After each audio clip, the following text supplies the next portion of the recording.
morning. Today is 6th of June 2020 and I am taking class 8 Hindi. तो हमने पिछली classes में हिरोशिमा की आग क्वेश्चन आंसर्स डिस्कस की थी. पेज 20 की हमने क्वेश्चन नंबर 1, 2 एंड पेज 21 का क्वेश्चन नंबर 2 फिनिश किया था. तो आज हम क्वेश्चन नंबर 3 स्टार्ट करेंगे. ओके, लॉन्ग क्वेश्चंस मैं आपको दूंगी, वो आपको करने की जरूरत नहीं है. शॉर्ट वंस आप खुद कीजिए, मैंने डिस्कस ऑलरेडी किया है. तो नंबर 3 है, हमें क्या करना है, अर्थ लिखना है शब्दों के और उन शब्दों से हमें क्या करना है, वाक्य बनाना है. ऑलराइट, सो पहला शब्द है मानवता.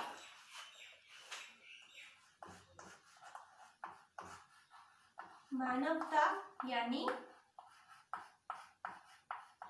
मनुष्यता.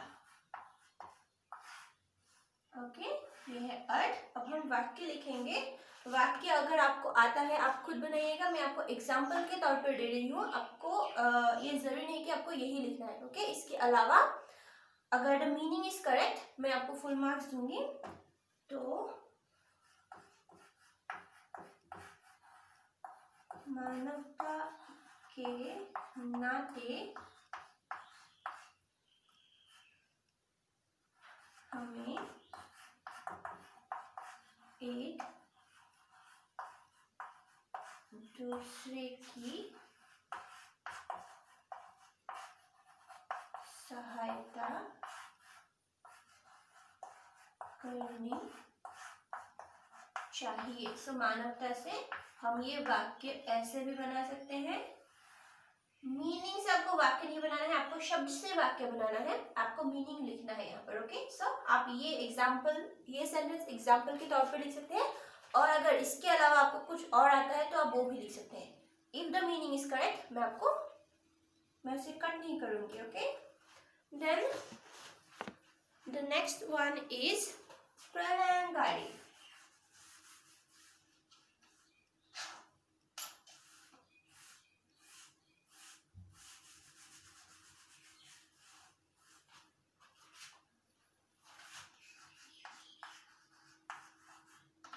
प्रलयंकारी का अर्थ है विनाशक. विनाशक, प्रलयंकारी का अर्थ विनाशक. ओके, तो इसका वाक्य हम ऐसे भी बना सकते हैं. एटम बम एक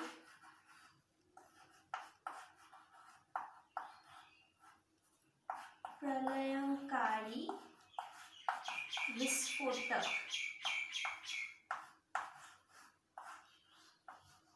एक प्रलयंकारी विस्फोटक है.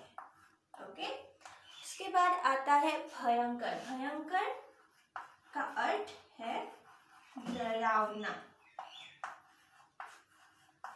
भयंकर का अर्थ डरावना. इसका वाक्य हम ये भी लिख सकते हैं.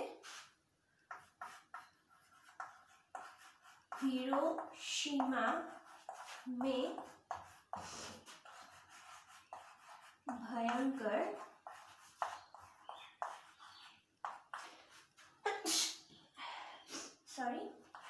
भयंकर तबाही मची.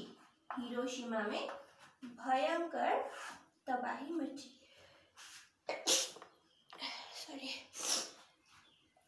भयंकर के बाद आता है सुरक्षित.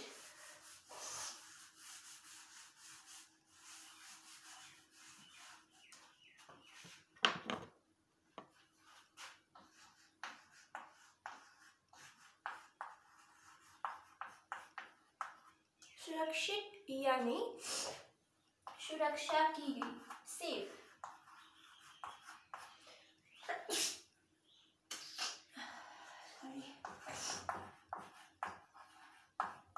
सुरक्षा की गई. ओके, तो इससे हम क्या वाक्य बना सकते हैं. माई चान, if you remember, that's the name of the little girl. माई चान आग से सुरक्षित बाहर निकली. ओके, इसके अलावा असुरक्षित से आपको कोई दूसरा वाक्य याद है तो आप वो भी लिख सकते हैं। उसके बाद है पलायन। पलायन का अर्थ है भाग जाना। पलायन का अर्थ भाग जाना। इससे हम ये वाक्य लिख सकते हैं, लोग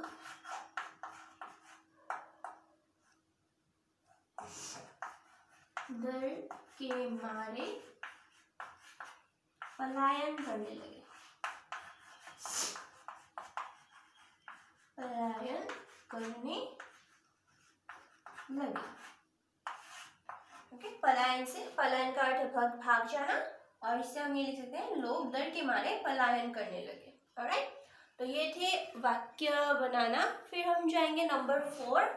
इसका ये है पर्यायवाची शब्द। सो हमें पर्यायवाची शब्द यानी सेम मीनिंग वाले वर्ड्स को लिखना है। तो यानी हमें क्या लिखना है, 3 words with the same meaning. Alright, so first word है नंबर 4 का आसमान। आसमान को हम और क्या कह सकते हैं, आसमान को हम कह सकते हैं आकाश।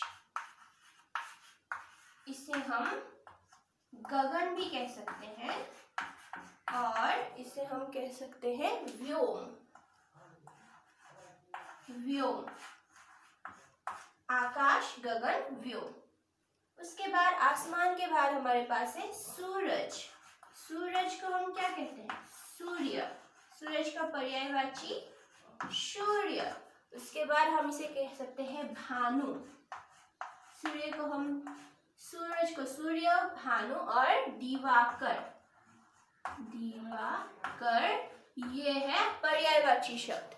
इसके अलावा हम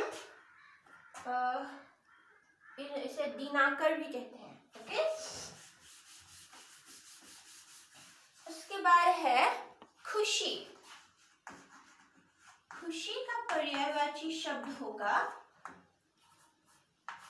हर्ष। खुशी का पर्यायवाची हर्ष। उसके बाद आनंद और उल्लास। तो खुशी के लिए हम इनमें से कोई भी वर्ड लिख सकते हैं। एंड है लास्ट वन, आग। आग को हम क्या कहते हैं, अग्नि। आग को हम अग्नि भी कह सकते हैं, अनल कहते हैं और इसे कहते हैं दहन। Okay, then we are finished with this chapter. I will give you all the long questions. Then in the last page हमारे पास क्रियात्मक गतिविधियाँ, इसे करने की जरूरत नहीं है। We will not do that one. Alright? Thank you.